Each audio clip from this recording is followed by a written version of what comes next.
Bonjour. Donc aujourd'hui, nous allons papoter un petit peu autour de Wolfpack. Donc moi, je m'appelle le Cyborgien et si je fais ces vidéos, c'est pour vous faire partager ma passion. Là, avant d'attaquer dans le vif du sujet, il va falloir que j'explique un petit peu un imbroglio qu'il y a eu au moment de l'annonce. Au moment de l'annonce, Wolfpack aurait été un spin-off de la série Teen Wolf. Donc, alors, Teen Wolf, c'est donc cette série qui a duré 6 saisons sur MTV, où l'on voyait donc un lycéen, Scott McCall, qui se fait mordre durant une nuit par une mystérieuse créature, et découvre par cette occasion-là l'existence non seulement des loups-garous, mais aussi d'autres créatures surnaturelles. L'ambiance de Teen Wolf, la série, c'était Vampire Diaries avec des loups-garous. Je simplifie un max parce que même si j'aime bien Teen Wolf, c'était pour le même public en fait. Et l'imbroglio a lieu parce que c'est par le même showrunner, c'est Jeff Davis qui s'occupe des deux. Et c'est à peu près le même genre d'ambiance. C'est-à-dire que dans Teen Wolf, c'est une série avec des lycéens qui découvrent en fait l'existence des loups-garous en premier, puis après d'autres créatures fantastiques ensuite. Et là, dans Wolfpack, c'est pareil. C'est-à-dire qu'on est dans un cadre un petit peu étudiant-lycéen qui découvre en fait qu'il y a des loups-garous dans leur patelin, et le tout dans une ambiance bucolique que c'est des patelins, mais genre des petites bourgades paumées. Et pendant toute l'annonce du projet, pendant toute l'annonce de la production jusqu'à la post-prod, j'ai cru que ça allait être du. Donc le film Teen Wolf qui est sorti l'an dernier sur Paramount Plus allait introduire des nouveaux personnages, personnages qui allaient devenir principaux dans le Wolfpack. Et tout a été clarifié au moment où les deux projets, donc le film Teen Wolf et la mini-série Wolfpack, sont sortis le même jour, il me semble, en streaming sur Paramount Plus. Que les responsables du projet a eu l'allure de rétro-pédaler. C'est-à-dire que non, ce n'est pas un spin-off, c'est bien un truc à part. Alors que visuellement, ben, les deux ont quand même de sacrés points communs. Donc Wolfpack, qu'est-ce que ça raconte? Ça raconte l'histoire de... Alors c'est l'histoire de 4 adolescents dont la vie est changée à jamais lors d'un feu en forêt en Californie. Celui-ci réveille une créature naturelle terrifiante qui attaque un embouteillage d'autoroute sous les collines brûlantes. Donc les 4 adolescents, alors que la plaine se lève, se réunissent pour découvrir le secret qui les relie. La morsure et le sang d'un ça différencie pas mal avec le Teen Wolf, la série dont je parle, parce que dans la série dont je parle, c'était de nuit totalement. Donc le héros qui s'appelle Scott McCall est attaqué par une mystérieuse créature.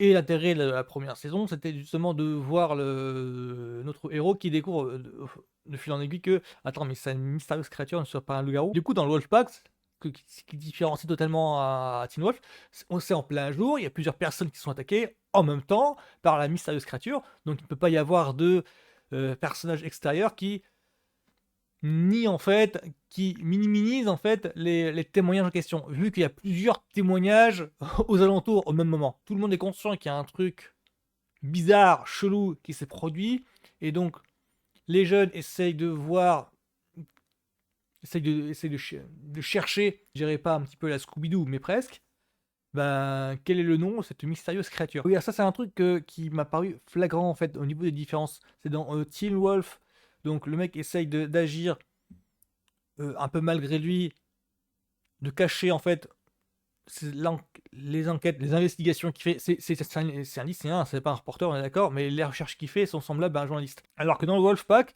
les jeunes se regroupent, disons KNF, ils sont déjà dans le registre de la meute du titre, parce que Wolfpack veut dire meute. C'est comme ça que fonctionnent les loups-garous, je crois. C'est déjà un fonctionnement qui est présenté déjà dans Teen Wolf. C'est ce que c'est une meute en opposition à l'enquête de police officielle. Et là, petit big up à donc ce qu'on dit Ghost Star de la série, c'est-à-dire là je parle de Sarah Michael Gellar. C'est déjà un big up pour moi parce que j'avoue que Wolfpack m'intéressait en premier lieu parce que c'est un petit peu le retour sur le devant de la scène dans une série fantastique pour ados de Sarah Michael Gellar qui est Buffy Summers, Buffy The Vampire Slayers. C'est un petit peu pour elle en fait que j'ai suivi la série. Bah oui, hein, tous les fans ont des crushs. Sarah Michael Gellar interprète une chef de police chargée de l'enquête, mais elle est plus dans un registre de conspiration. Elle est au courant de l'existence des loups-garous, des créatures, et elle y va dans un sens de euh, on va cacher ça à l'opinion publique. En ce sens-là, dans les premiers épisodes, Sarah Michael Gellar, le rôle de Sarah Michael Gellar était plutôt dans un registre un petit peu proche du shérif dans Roswell. Et ça, je ne sais pas, c'est peut-être une référence de boomer, c'est qu'il y avait une série qui s'appelle Roswell dans les années 90, période, Buffy, Charmed, voilà. Il me semble que dans la trilogie de samedi, elle est diffusée en troisième partie. Genre, il me semble que dans la trilogie de samedi ou alors peut-être deuxième.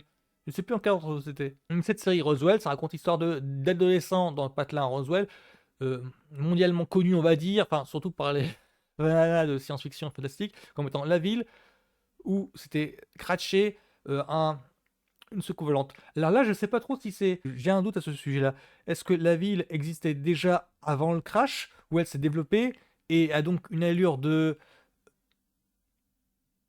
ville touristique et profite de cette légende urbaine du crash d'OVNI?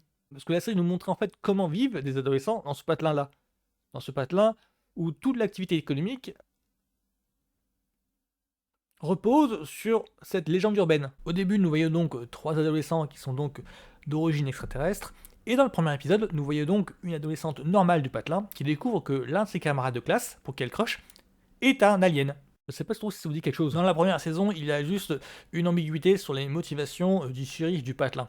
Il se trouve que les adolescents extraterrestres, ça fait un petit peu bizarre de dire ça parce ils sont pas difformes ou quoi que ce soit, ont des pouvoirs parce qu'ils sont extraterrestres, et à force de l'exercer, ben, ils commencent à rentrer dans le collimateur du shérif du patelin qui commence à les repérer. Le shérif du coin est incarné par un acteur que moi j'adore, c'est une vraie tronche de cinéma, surtout série B, série Z d'action, c'est William Sadler. Alors, le William Sadler, pour faire un petit topo dessus, moi je le connais dans le rôle mythique du colonel Stewart dans derrière de 2 58 minutes pour rire, c'est lui.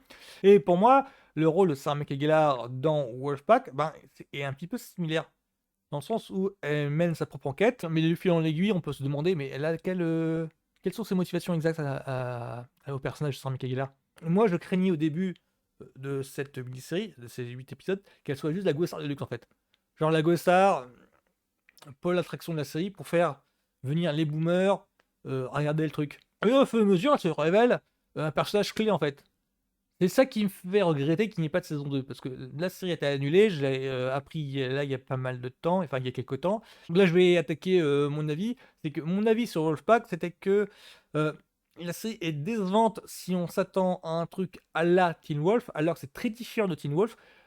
Alors, que l'on soit clair, la série Wolfpack a alors le même showrunner, et il y a même, je crois qu'il y a 2 réals qui ont déjà travaillé sur Teen Wolf, donc il y a quelques euh, rapports par rapport à l'ambiance. On retrouve le même truc à peu près. Grosse nuance qu'il y a entre Wolfpack et Teen Wolf, c'est que dans Wolfpack, c'est une saison 1 d'introduction. Ça prend beaucoup, beaucoup, beaucoup de temps à installer une ambiance, des personnages. Les personnages qui sont pas attachants à mes yeux. J'ai pas réussi à m'accrocher, mais vraiment, au personnage de Wolfpack. Mais vraiment, pour moi, c'est tous des clichés sur pattes. J'ai pas réussi à avoir du plaisir à les suivre. Alors que Scott McCall et son copain Styles, dans Teen Wolf, le duo qu'ils avaient, tout de suite j'ai accroché. Tout de suite. Alors que là, dans Wolfpack, on a beau avoir 6 têtes d'affiche, tout de suite il y a une meute qui se construit, mais il n'y a aucun auquel j'ai adhéré. Moi, mon seul argument pour regarder le truc, c'était Sarah Michael Gellar qui a 2-3 scènes dans les premiers. Il faut attendre, je crois, le quatrième ou cinquième pour qu'elle commence à être vraiment au devant de la scène, pour devenir vraiment personnage clé, dans le sens où on commence à comprendre que, mais elle a des motivations qui pourraient aider la meute. C'est à partir de ce moment-là où ça devient pour moi intéressant. C'est ça le souci de Wolfpack, c'est que c'est vraiment les personnages, en fait, on a, pour moi, trop cliché, trop papier glacé. C'est ensuite la seconde différence que j'ai entre Wolfpack et Teen Wolf, c'est dans Teen Wolf, c'est toujours punchy. Il y a toujours des rebondissements tonitruants tout le temps, tout le temps, tout le temps, tout le temps. Ce qui fait que, voilà, on dirait un feuilleton, on dirait, c'est tout le temps rocambolesque à souhait. C'est pour ça que laisse ça passe ou ça casse. C'est soit on est emporté dans le truc, et donc ça va à vitesse grand V sur la révélation des rebondissements. Il y a tellement de personnages que, oui, ça peut sauter du coq à l'âne, donc du coup, on est totalement paumé. Soit on est totalement porté dedans, et tout le temps file vite. Là, dans le Wolfpack, ça essaye d'installer une sensation de lyrisme, c'est-à-dire que on sent que les personnages sentent une sorte de remise en question de leurs horizons, de leur univers, entre le moment où ils se considèrent comme humains et donc ils étaient enfermés dans leur routine, et le moment où où ils se sentent devenir autre chose, et là, ils ont une certaine nostalgie du temps passé, enfin une certaine mélancolie qu'ils ressentent, c'est pour ça que je parle de lyrisme, qu'on ne ressentait pas dans Teen Wolf. Je suis vraiment frustré que ça ne soit pas renouvelé. Je suis sûr que si ça avait été renouvelé, ils auraient été obligés de apporter de plus de punchy à la réal et de vraiment trouver des trucs pour relancer l'histoire, l'intérêt, la dynamique, parce que là, tout était prévisible. C'est un petit peu ça le souci de Wolfpack. C'est que ça se veut lyrique, mais on sent venir les rebondissements à des kilomètres. Le point positif par rapport au film Teen Wolf, parce que le film Teen Wolf qui dure 2h30 passe trop vite, il y a trop de choses à raconter. Là, dans Wolfpack, je trouve que c'est un peu paradoxal, c'est que là, ça dure trop longtemps, du coup. L'histoire de Wolfpack, première cuvée, aurait pu être racontée en 2 heures, en fait. C'est ça le truc. Là, il y a trop de trucs, il y a pas assez de trucs à raconter pour combler les 8 épisodes. C'est un petit peu paradoxal, le reproche que je faisais à Teen Wolf, en fait, c'est pour ça. Sinon, Wolfpack, c'est pas mal en tant que début pour l'ancrage, mais sinon, il y a. Sinon, j'ai pas l'impression d'avoir perdu mon temps, c'est simplement que j'avais l'impression de. C'était pas pour moi, quoi. Parce que grosso modo, c'était à un public dont je ne fais plus partie depuis un bail. Ça sentait vraiment le public des 20 à 25 ans, auquel je ne fais plus partie depuis X années. Voilà, pour Wolfpack, c'est correct sans plus, j'irai pas même pas sympathique. Heureusement qu'il y a Sarah Michael Gellar, que j'ai toujours le plaisir de la retrouver après Buffy the Vampire Slayer, parce que je fais partie du public là, le public fan. Ça fait un plaisir de voir que bon, bah, c'est bon, elle arrive à trouver des projets. Je suis juste dégoûté pour elle que ça n'a pas été renouvelé. Je suis sûr qu'elle aurait été formidable dans une saison 2. C'est tout. Donc voilà, bonne journée à vous. À plus.